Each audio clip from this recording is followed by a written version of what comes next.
Hello everyone and welcome back to Best with Streamer, and today I'm going to be showing you guys on how you can use Steam. Now there are multiple ways of using Steam. First and foremost is obviously this website version.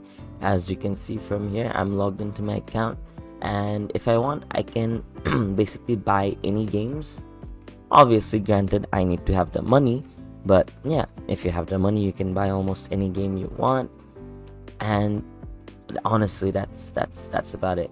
Now you've also got this community section where you've got some discussions as well as workshops and all that. In a discussion, as you can see, new to Steam, help and tips, there's going to be a lot of things that can help you out on how to use Steam.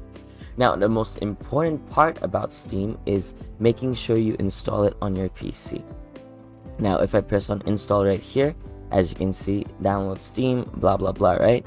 And now I've already got Steam downloaded, so I don't have to really do it again.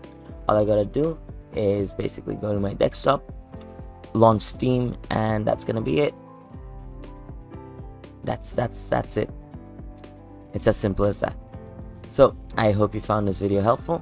If you did, please drop a like, and if you want to see more videos like this in the future, don't forget to hit that subscribe button as well as that notification bell. Thank you so much for watching. Bye bye.